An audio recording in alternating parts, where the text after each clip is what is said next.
The state recognizes the family as the natural, primary, fundamental unit group of society, and as a moral institution possessing inalienable, imprescriptible rights, antecedent and superior to all positive law. This is Article 41(1)(1) of the current Irish Constitution. It's also what Christine McTiernan used yesterday as legal defence of opening up her business in Dublin. If that makes sense to you, please keep listening. For those unaware of how a constitution affects our daily lives, it is through a series of interpretations, either by the Supreme Court when hearing a case, defence or prosecution, or the President in the process of his accepting or rejecting new legislation. Today, our Common and Supreme Court interpretation of Article 41(1)(1) specifically speaks to a married or cohabitating couple and their children, if they have any. It says nothing about the operating of a business, which I assume Christine's argument is to feed and shelter her family. It's not inconceivable for a judge to rule in her favour, but the responsibility will be on Christine to set this precedent at considerable cost and distress to herself.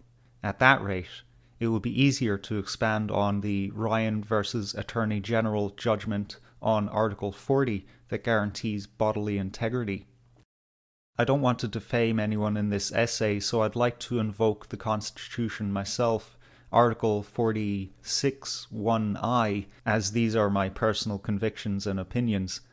I'm also open to being straight up wrong, as I'm not acquainted with any of these people and I don't live inside their heads.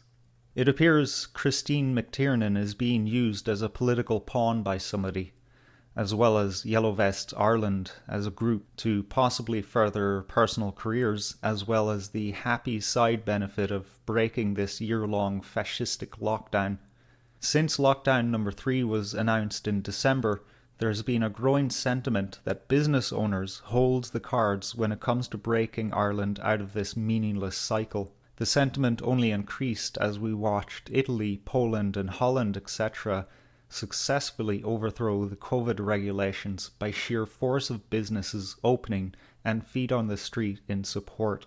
As it happens with everything of real political and historical consequence, the linguistic and water barrier meant that fever didn't arrive on our shores.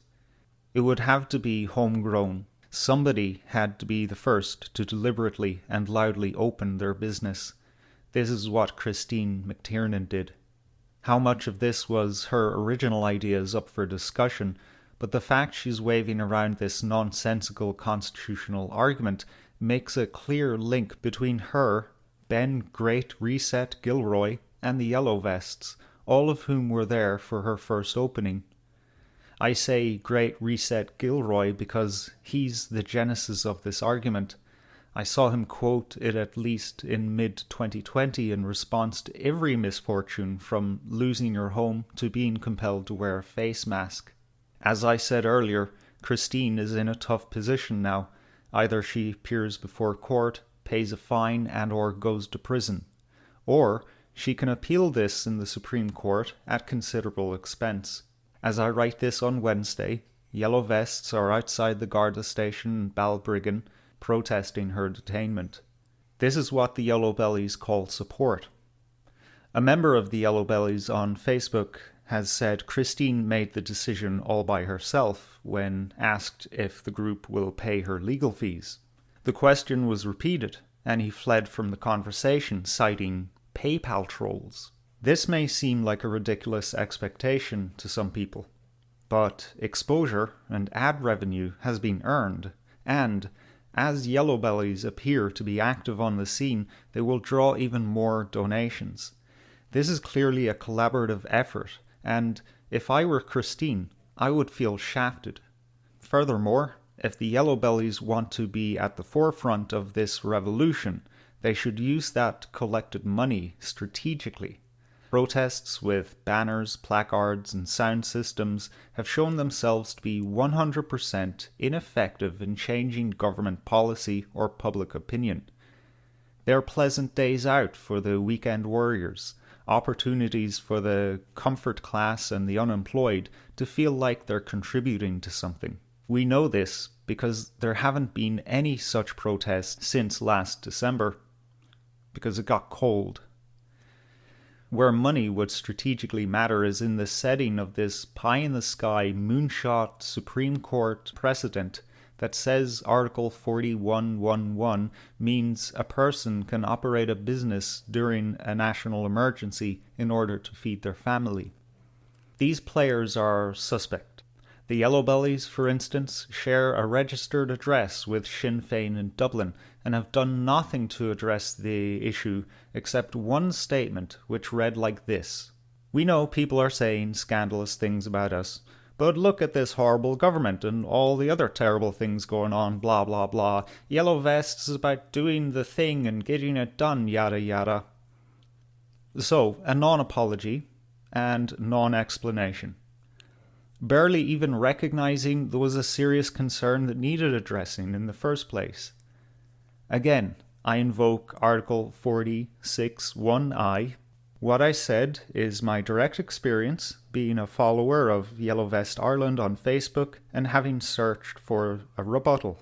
If I'm wrong about this, I'll be an adult about it and I'll loudly and clearly apologise.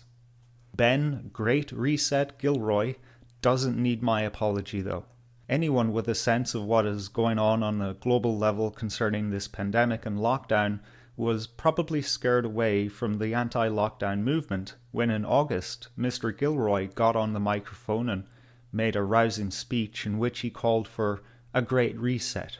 So I'm calling not just on Irish people, but for the great people of the entire globe to come together and stand together for a great reset.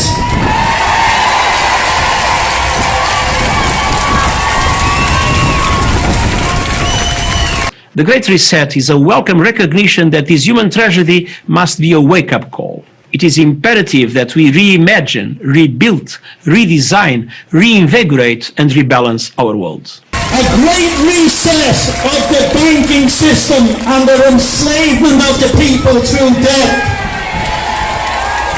I'm calling for a complete reset of all debt. I'm calling for a complete reset of the legal systems around the world that have destroyed the rights of mankind in favour of criminal, corrupt corporations. No further explanation was given to what this great reset might look like or how he suggests we go about it. The only two options left are the Great Reset, a la Klaus Schwab, or a revolution, a la revolutionary France and Maoist China, where the old guard in all the institutions are removed from their position. Such ideas of overthrowing our current globally entrenched regime reminds me of South Park's Underpants Gnomes. So what are you gonna do with all these underpants that you steal? Collecting underpants is just phase 1. Phase 1, collect underpants. So what's phase 2? Hey, what's phase 2? Phase 1, we collect underpants. Yeah, but what about phase 2? Well, phase 3 is profit, get it? I don't get it. You see, phase 1, collect underpants. Phase 2, phase 3, profit. I get it. No, you don't, fat ass.